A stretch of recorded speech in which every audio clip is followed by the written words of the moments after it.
Olá, empáticos! O meu nome é Margarida Partidário e estamos de volta às conversas de empatia que, como bem sabem, contam com o impulso da Executiva.pt.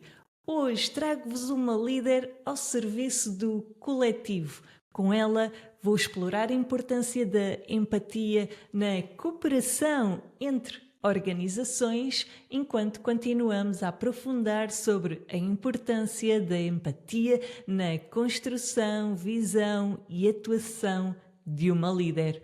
Apresento-vos a Luísa Ribeiro Lopes. A Luísa conta com um percurso profissional absolutamente extraordinário. São mais de 25 anos de conhecimento e experiência acumulada em instituições tão fundamentais para a nossa sociedade. E agora confesso que terei de deitar um olho leve à minha cábula porque são muitas siglas, o que para um cérebro disléxico é uma carga de trabalhos. Portanto, a Luísa atualmente é presidente do Conselho Diretivo da Associação DNS.pt. Integra a Direção Nacional da DECO. Integra a direção da APDC. É membro do Conselho do Centre, integra o Conselho Consultivo da CDAP e integra ainda o Conselho Nacional da Fundação HCAN. A Luísa conta com uma licenciatura em Direito, com uma formação em Gestão de Executivos e está atualmente a desenvolver o seu doutoramento em Estudos de Género. Luísa, é para mim um grande gosto poder recebê-la e dispor deste seu testemunho, deste seu contributo para esta reflexão coletiva que já levamos. Muito obrigada. Começo por lhe colocar este cenário, ou seja, os nossos pais, todos eles, dão o seu melhor para nos prepararem para os desafios da vida que se adivinha, sendo a maior referência de pensamento, sentimento e comportamento dos seus filhos. Mas eis que o derradeiro dia chega para todos nós. E na ausência dos pais, somos confrontados com o primeiro dilema moral, o primeiro de muitos. A minha primeira pergunta para si é: qual foi o primeiro dilema moral que tem memória de ter enfrentado? Como é que o viveu e ultrapassou? Bom, obrigada, Margarida. Essa pergunta é uma pergunta que daria-se para fazermos um podcast só sobre ela. Eu, antes de mais, gostava de lhe dizer que acho que nós somos fruto não só do que os nossos pais nos transmitem, mas do contexto global da família e do contexto social onde estamos inseridos. Eu, por exemplo, sinto muito que os meus valores foram passados não só pelos meus pais, mas tenho uma influência muito grande da minha avó materna e da minha avó paterna. Portanto, as mulheres da minha vida que me moldaram muito, sendo muito diferentes, moldaram muito a minha maneira de ser. Dito isto, eu sinceramente não sei se alguma vez tive um grande dilema moral daqueles que nós conhecemos na história, como o dilema de Sofia, que tem que escolher entre os dois filhos para, para salvar um deles. Portanto, acho que nunca tive um dilema moral desses que fazem história, e ainda bem. Já tive algumas situações em que tive que optar por uma relação de amizade em prol de uma verdade, por uma proteção, talvez, de algum colaborador pela sua lealdade e pela sua fidelidade à empresa, independentemente de algum menos bem conseguido trabalho. Já tive que pensar duas vezes em aceitar determinado desafio por não me rever em termos de valores ou de consciência com quem me estava a convidar. Portanto, já tive algumas situações dessas, não me lembro qual foi a primeira. A maior parte delas decidi sempre de acordo com a minha consciência, porque prefiro dormir bem do que não dormir. Portanto, um exemplo específico não tenho para lhe dar. Acho que todos nós no dia a dia fazemos escolhas que implicam perder algo para ganhar outra coisa, e muitas vezes aquilo que perdemos é mais importante do que aquilo que ganhamos. Ahm, mas é a vidinha mesmo a acontecer.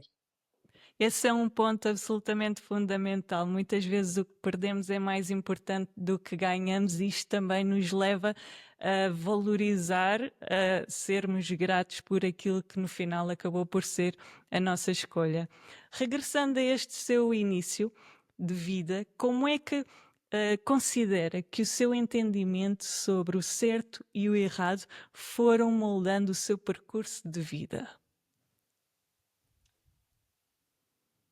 Bom, o certo e o errado não são valores universais, ou pelo menos eu não os entendo como valores universais, embora eu tenha sido criada num meio cristão, portanto tenho alguns valores que me foram transmitidos por essa educação cristã, como não mentir, ajudar os outros, não matarás, não trairás, portanto, dizer sempre a verdade. Depois, eu acho que o certo e o errado é muito de contexto e de cultura. Aquilo que nós entendemos como certo nem sempre é o mesmo que os outros entendem. Existem alguns valores que são universais, e esses aí acho que os tenho mantido ao longo da minha vida, mas ao longo da vida também tenho percebido que aquilo que durante algum tempo pensei que era certo, se calhar não era tão certo assim, e o que era errado não era tão errado assim.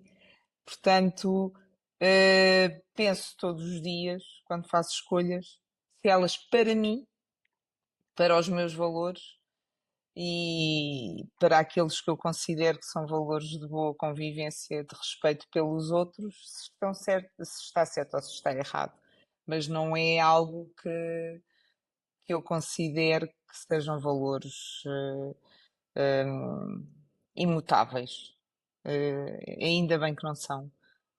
Existem alguns que para mim são, para outras pessoas não serão. Eu, por exemplo, prezo, se me perguntam qual é o valor que eu prezo mais, é a liberdade. E outras pessoas certamente não o farão. Por outro lado, depois o certo e o errado depende muito do contexto. E eu gosto muito da pirâmide de Maslow, para olharmos para a hierarquia das nossas necessidades. E nós estamos todos em estádios, se calhar, diferentes. E quem não tem as suas necessidades básicas resolvidas tem o certo e o errado diferente daquele que tem já as necessidades básicas, se vive num país seguro, se tem dinheiro para comer e para ter uma vida normalíssima, como nós conhecemos aqui no Ocidente. E depois já está numa fase de estima ou de autoestima e de realização, que faz com que o certo e o errado seja diferente daquele que a única coisa que tem e que precisa é de satisfazer as suas necessidades básicas e dos seus. Portanto, não roubarás, por exemplo, nesse, nesse contexto, acho que tem uma fluidez diferente. Se nós pensarmos que temos que sobreviver. Sem dúvida. Luísa é formada em Direito e, pelo que sei, a formação em Direito possibilita o aluno colocar-se na pele dos muitos intervenientes de uma dada situação, da vítima ao arguído, da testemunha ao juiz, e este múltiplo olhar é um autêntico treino de empatia. A minha pergunta para si é: como é que este mudar de chapéu a tem ajudado a despolarizar um mundo tão polarizado diariamente? efetivamente, eu sou formada em Direito. Acho que o Direito, eu, quando me perguntam o que é que o Direito me ajudou mais, eu tenho sempre a mesma resposta: ajudou-me a ler com calma, que é algo que se está a perder e que eu tento continuar a fazer. É ler e ler com calma para conseguir interpretar o que é que lá está. Depois disso, e feita essa questão, que é uma questão interessante, na realidade, o direito dá-nos alguma empatia intelectual, ou seja, existe sempre uma teoria que pode ser desmontada, tendo em conta a perspectiva. E dá-nos essa empatia intelectual, não só em termos do tribunal, como referiu, o arguido e a testemunha e quem acusa, mas também a capacidade que nós temos que ter de escutar o que o outro pretende. E de nos colocarmos em vários papéis, porque na realidade, no direito, como o direito é o espelho da sociedade, e por isso é tão interessante o direito. O direito basicamente tenta passar para regras aquilo que a sociedade pretende que seja regulamentado. E sendo o direito o espelho da sociedade, nós temos que ter consciência que existem sempre estas camadas de cinzento na sociedade. Nada é completamente certo ou errado, e o direito também tem vindo a evoluir. Obviamente que existem alguns valores, nomeadamente no Código Penal, que estão completamente enraizados na nossa sociedade, mas depois existe sempre o outro lado e a razão do outro lado. E esta escuta e esta empatia intelectual que o direito nos ensina, acho que foi fundamental para depois enverdar por outras áreas que não o direito, mas o direito está sempre cá dentro. Está sempre, nem que seja pela tal capacidade de ler de forma lenta e com atenção e voltar a ler às vezes quando não entendemos, mesmo que seja um romance ou um poema. Luísa, a sua resposta deixa-me aqui numa rota perfeita para a questão que se segue. O que é mais difícil? Compreender o que está certo ou compreender o que o outro sente? Eu acho que é a segunda, porque o que está certo depende de nós. Nós temos uma ideia do que é certo e do que é errado em cada momento, embora com alguma fluidez, como disse no início. Ah, Compreender o que o outro sente, precisa muito desta escuta ativa, desta empatia, não só intelectual, mas emocional. Nós não estamos sempre disponíveis para ouvir o outro, temos que fazer um esforço muitas vezes para ouvir o outro ou a outra. E por isso eu penso que colocarmos no lugar do outro é um exercício difícil. É um exercício absolutamente fundamental, mas não é fácil, porque o mundo está muito centrado em nós, quer queiramos, quer não. Nós vemos o mundo a partir de nós, nunca vemos o mundo a partir do outro. E tentar ver o mundo a partir do outro e dos olhos do outro e do sentimento do outro é sem dúvida difícil, mas é fundamental. Não podia estar mais de acordo. Desafio-a agora a olharmos para o mundo no sentido destes desafios tão complexos que se vão levantando e que vão exigindo soluções que dependem da capacidade de cada vez mais pessoas e organizações colaborarem e juntarem as suas forças para literalmente atacar estas problemáticas que nos vão assolando. Perante desafios cada vez mais interdependentes, como é que podemos conciliar interesses, direitos e deveres para criar soluções justas e sustentáveis? Olha, eu diria que se nós pretendermos criar soluções justas e sustentáveis, nunca foi tão fácil, porque nunca tivemos acesso a tanta informação, nunca tivemos acesso a tantas pessoas, a tantas organizações. Ahm, Nunca, como hoje, foi possível identificar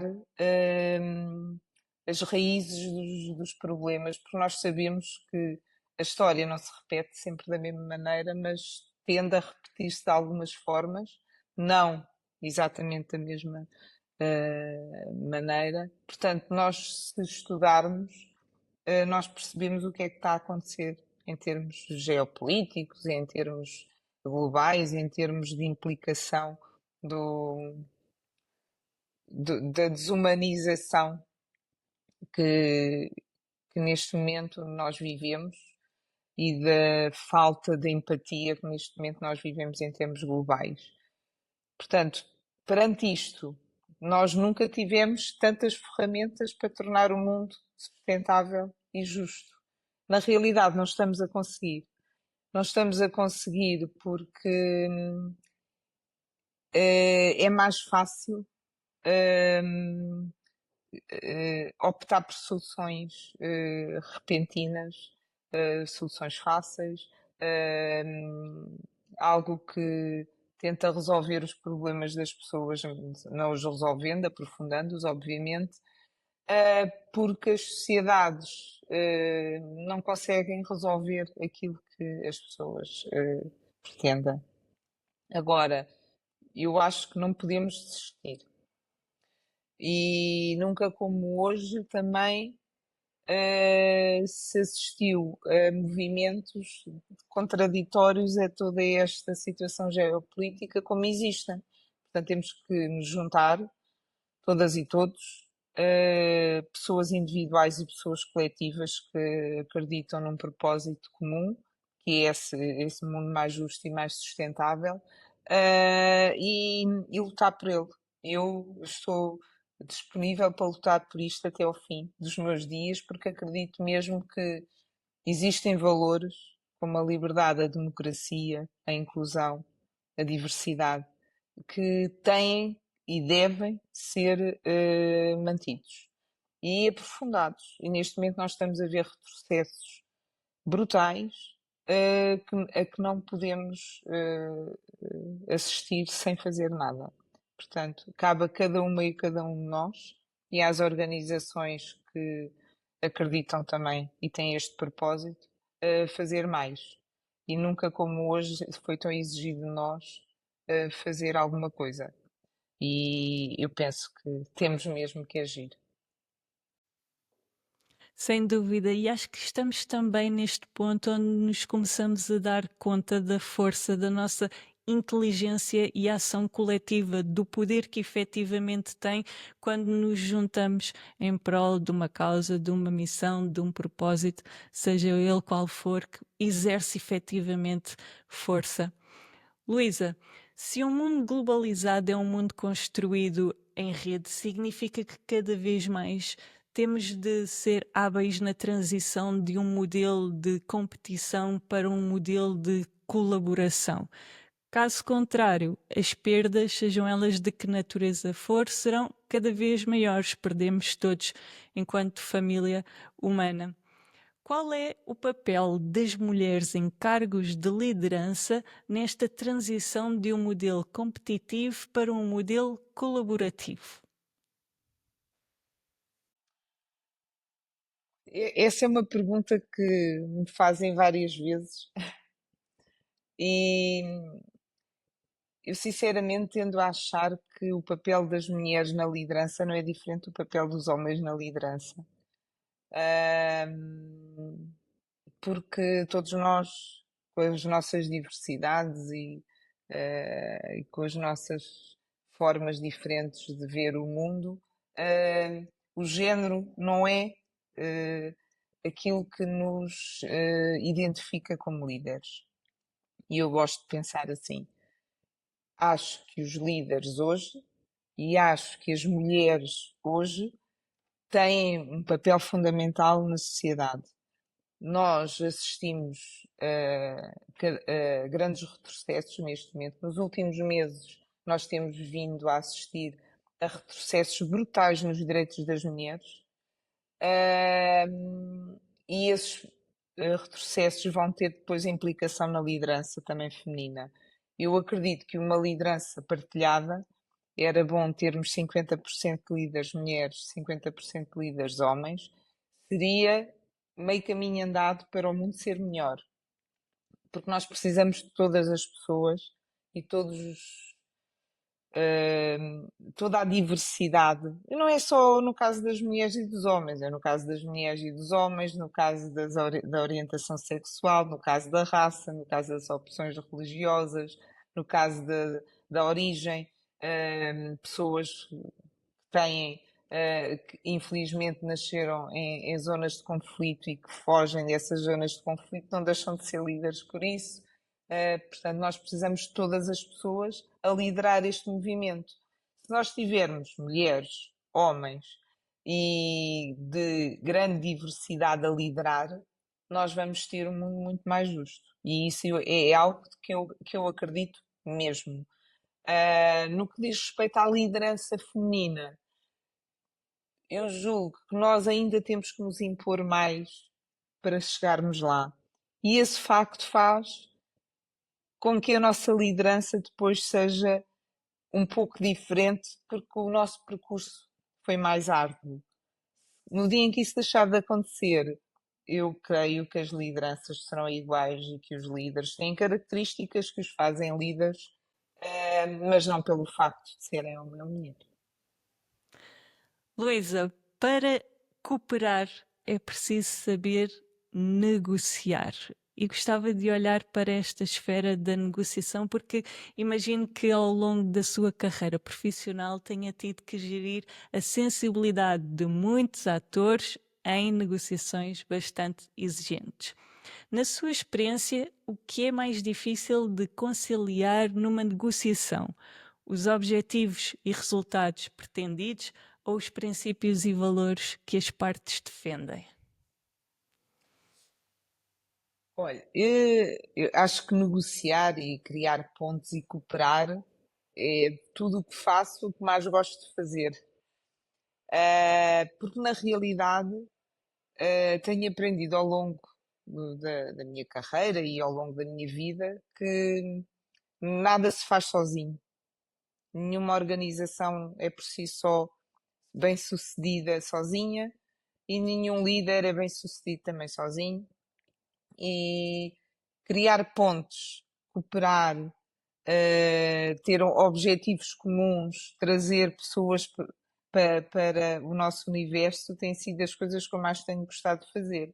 Obviamente que já tive algumas negociações duras, mas acredito que os valores que nos sedimentam nessa negociação é o mais importante.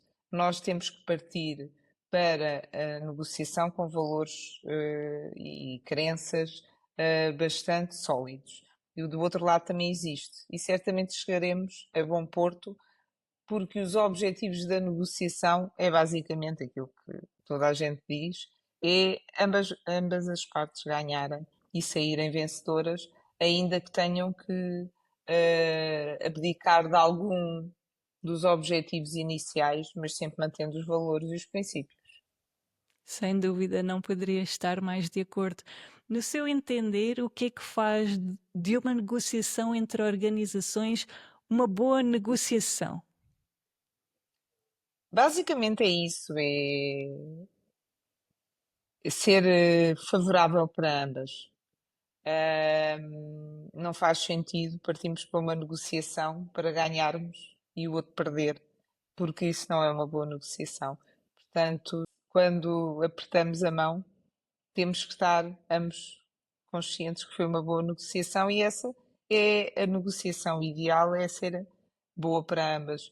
Eu tenho tido sorte ao longo da minha vida de ter negociado bastante algumas situações e ter saído sempre com a sensação de que foi uma boa negociação. E, e é algo que prezo muito ao longo da minha carreira, que a maior parte das entidades com que coopero, eu acredito mesmo na cooperação, são entidades amigas da minha.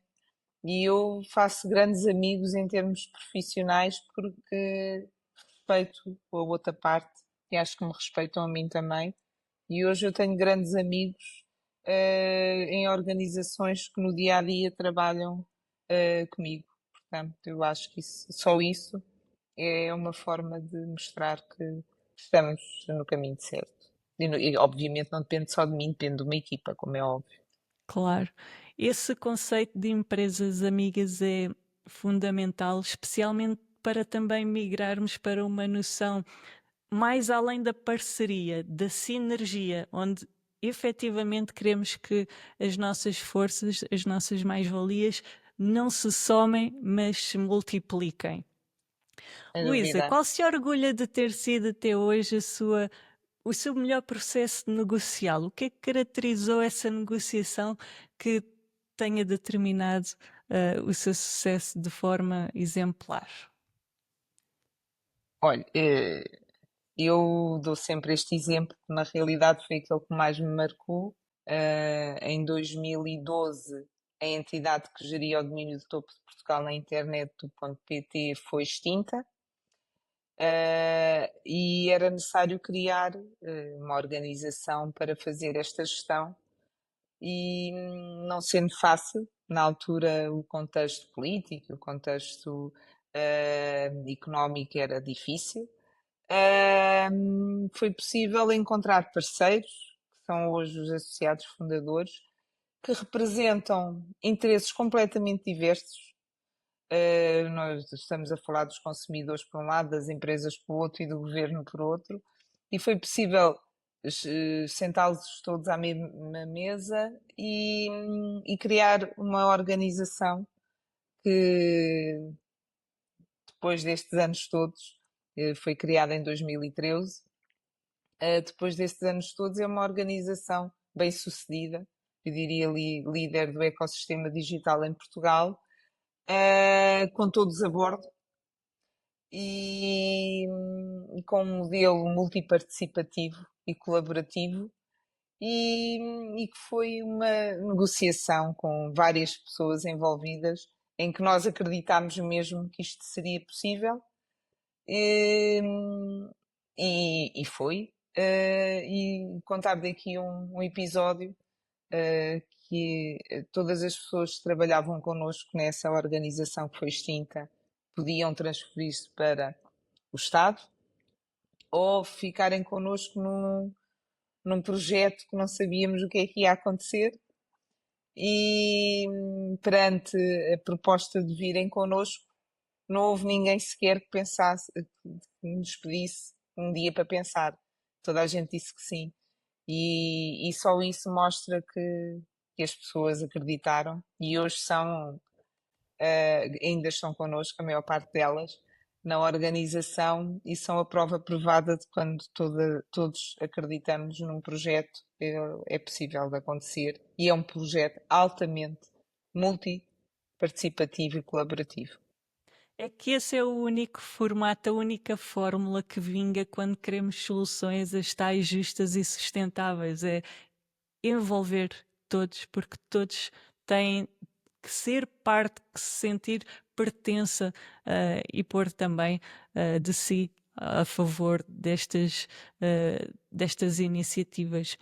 Luísa, recentemente a sua atividade profissional tem-se dedicado a uma esfera absolutamente fundamental da nossa sociedade, a tecnologia, mais concretamente no que diz respeito à gestão de domínios de internet de .pt, sem esquecer a promoção da literacia digital dos portugueses e ainda o impulso às mulheres na tecnologia. E este campo da tecnologia é um campo que exige uma coordenação grande entre interesses privados, regulamentos públicos, protocolos europeus e cada vez mais normas globais. Numa economia cada vez mais digital, como é que as empresas podem equilibrar os seus interesses com os interesses do coletivo sem perder de vista a confiança e a qualidade das suas relações? Essa pergunta é muito interessante. A tecnologia só por si não resolve nada. A tecnologia é um meio e eu só acredito na tecnologia com um propósito humanista. Aliás, eu acredito que a sociedade tem um propósito humanista, ou seja, centrado no ser humano. E a tecnologia também. Portanto, a tecnologia que hoje está completamente presente na vida de todas e de todos, e em que o ponto .pt é uma entidade altamente tecnológica e um bocadinho líder deste ecossistema digital em Portugal, também se posiciona. O que é que nós temos basicamente tentado fazer? No que diz respeito ao domínio de topo de Portugal na internet, acreditamos muito que tem que ser um domínio de confiança e de segurança e tem que representar a identidade de Portugal na internet. Criando, no fundo, nós gostamos da questão do ponto PT. Nós somos 2 milhões de pontos neste momento, que contam várias histórias e todas elas histórias que pretendem ser digitais, mas que na base têm projetos, têm pessoas, têm aspirações, têm sonhos, têm empresas, têm um conjunto de histórias para contar. Isto em termos tecnológicos. Depois, o digital só por si tem que ser um facilitador. E o que é que acontece? Vivemos num país ainda altamente desigual e em que também o digital é altamente desigual. Ou seja, não temos todas as competências necessárias para exercer a nossa cidadania de forma digital da mesma forma. E aquilo que nós, ponto .pt e outras organizações com que tenho colaborado, nomeadamente também com o Governo, em termos de política pública, aquilo que temos tentado é que o digital não aprofunde as desigualdades, mas que seja um, uma forma de reduzir as desigualdades. E para isso é necessário que as pessoas tenham literacia digital. E essa literacia digital tem que lhes ser dada.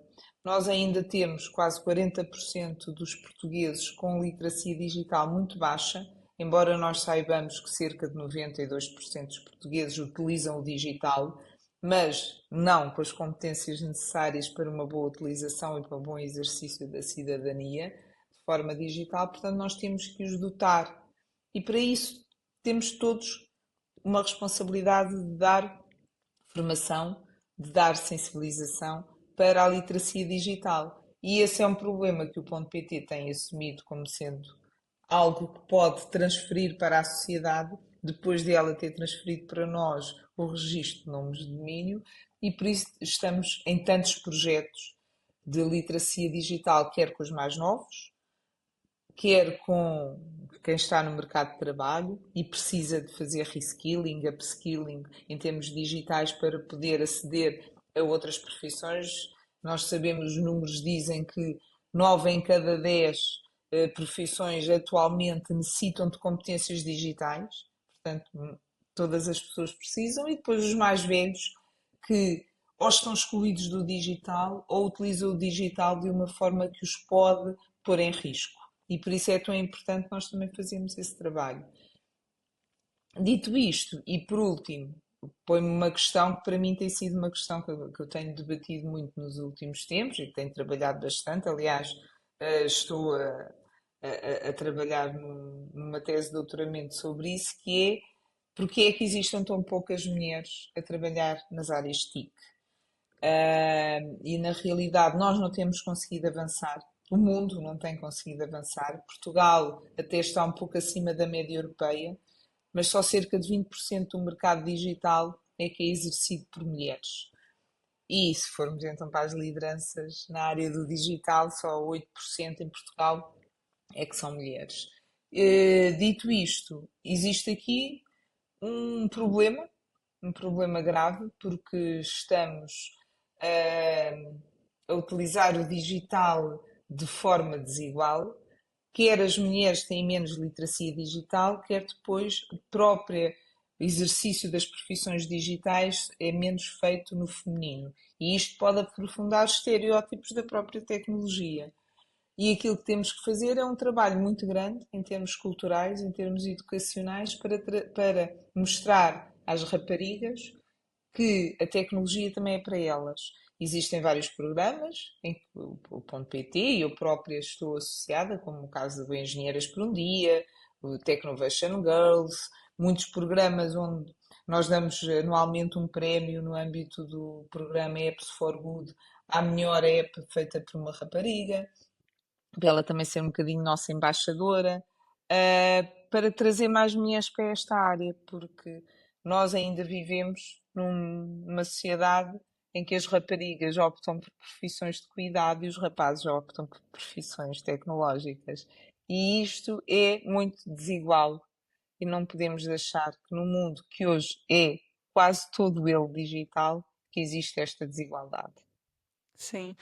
É em si um processo de mudança de mentalidade que vai à raiz dos lares familiares, começa em casa, expande-se na escola e naturalmente que tem uma implicação que acaba por ser mais lenta porque tem que ser capilar e este ser capilar é desafiante. É muito Luísa, desafiante. eu vejo com muita frequência na interseção de iniciativas para a comunidade. Eu percebo que, em parte, advém daquela que é a missão das entidades que representa, mas percebe-se também que faz questão de ir na primeira pessoa, o que revela um elevado nível de compromisso para com estas causas das quais fala com o coração. A minha pergunta, e olhando agora para a Luísa líder, porque tem esta, uh, este teor, esta conduta de liderança, como é que o envolvimento em iniciativas para a comunidade fortalece e diferencia a sua liderança? Eu não sei se fortalece e diferencia a minha liderança. Fortalece e diferencia-me enquanto pessoa, certamente. Eu tenho tido a sorte de ser convidada para vários desafios. Um exemplo, estar na DECO, que é a Associação que defende os consumidores, ou estar na Fundação HK, mais recentemente, que é, todos nós conhecemos, mas tem um trabalho espetacular em termos de intervenção em comunidades mais vulneráveis e com quem eu tenho aprendido também bastante. E depois outros projetos que tenho abraçado em termos pessoais, muitas vezes, outras vezes em termos profissionais também.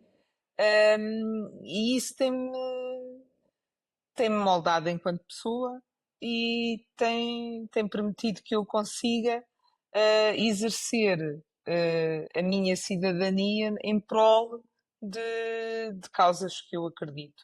A maior parte delas tem a ver com questões de igualdade e de equidade.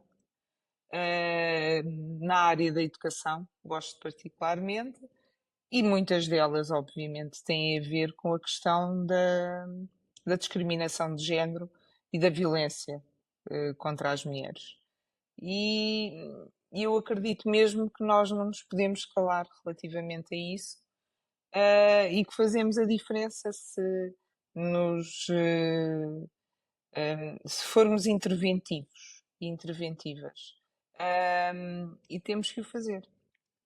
Independentemente de muitas vezes, quando eu começo a falar disto, as pessoas pensarem, pronto, lá vem ela falar outra vez sobre a questão das mulheres.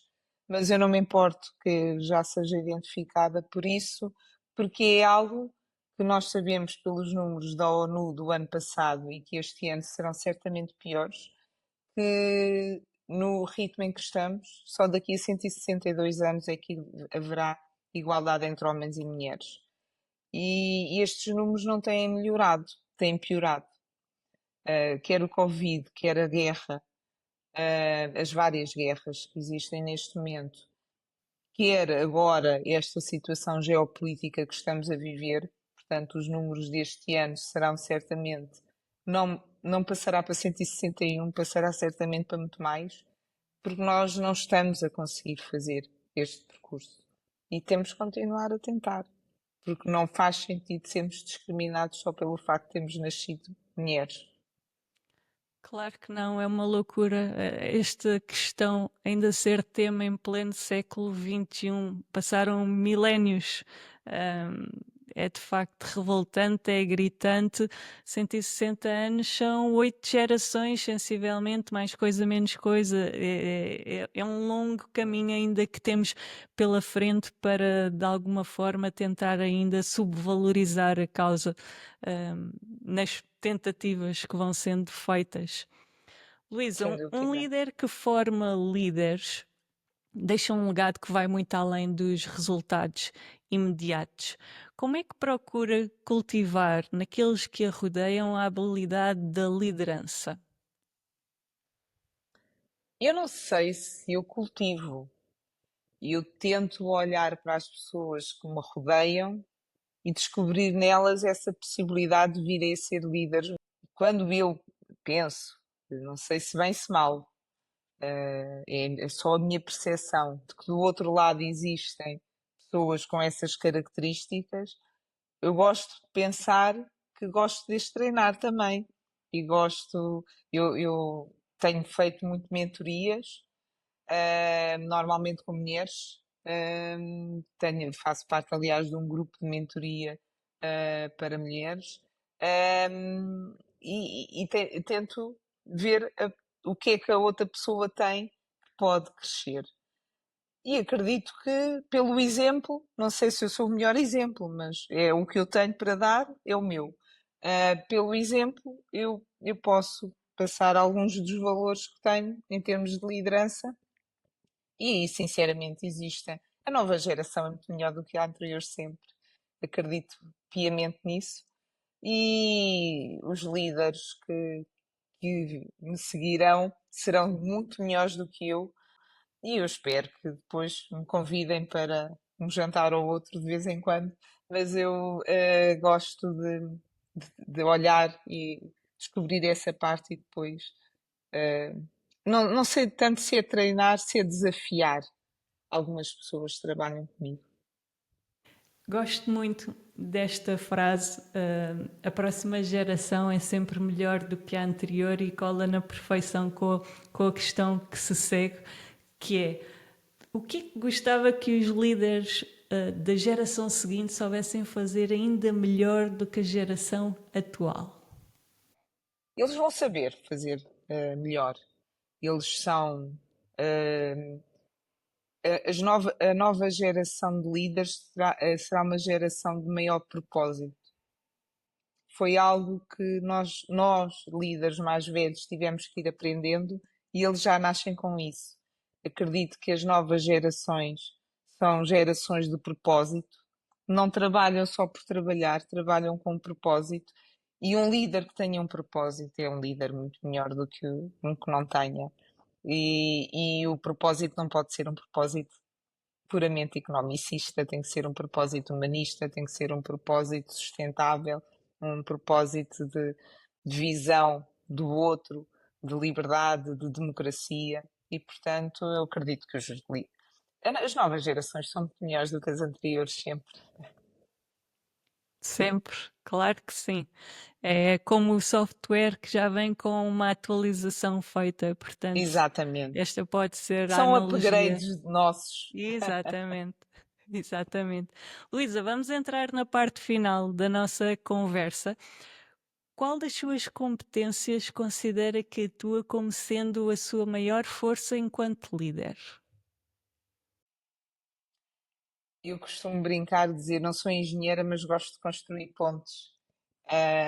Eu acho que é a construção de pontes entre várias pessoas, várias organizações. Acho que tenho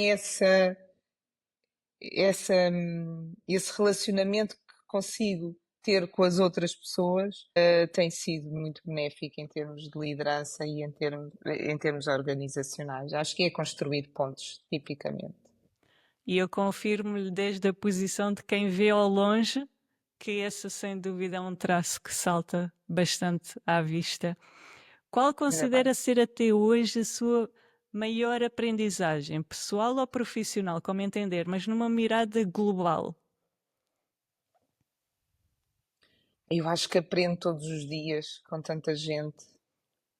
Ah, e vou-lhe confessar uma coisa: tenho pena da vida ser tão curta, porque acho que ainda existe muita coisa para aprender. Maior aprendizagem.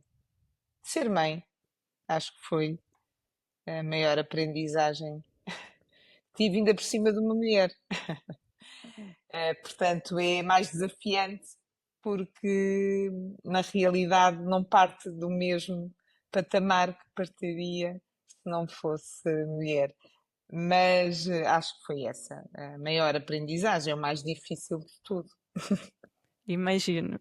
Não conheço a experiência na primeira pessoa, mas até onde a minha cabeça me permite imaginar, e na ótica invertida, de filha para mãe, imagino que seja de facto uma É. aprendizagem avassaladora.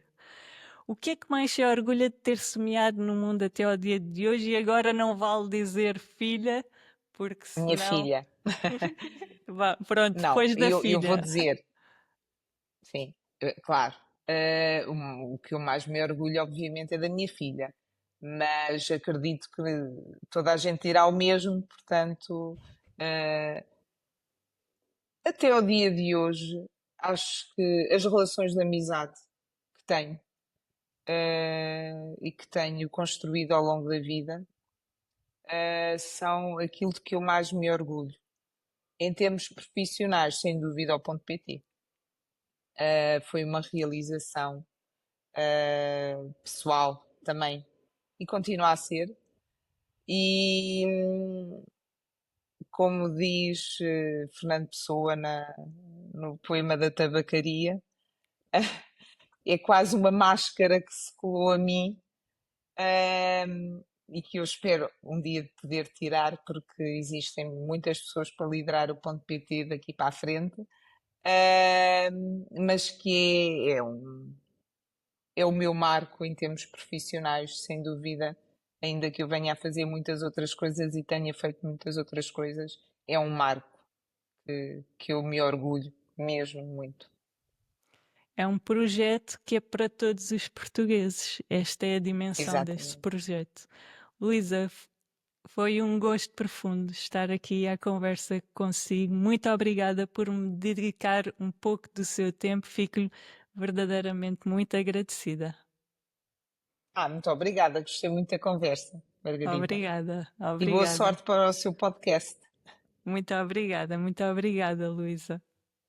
Muito obrigada também à executiva.pt e como nunca pode deixar de ser, muito obrigada a ti por estares desse lado a acompanhar e a dar vida a este podcast. Deixo-te com esta reflexão, juntamente com o desafio de traduzires para a tua realidade de que modo é que as boas práticas partilhadas por esta mulher imparável te podem ser de utilidade nos teus desafios diários.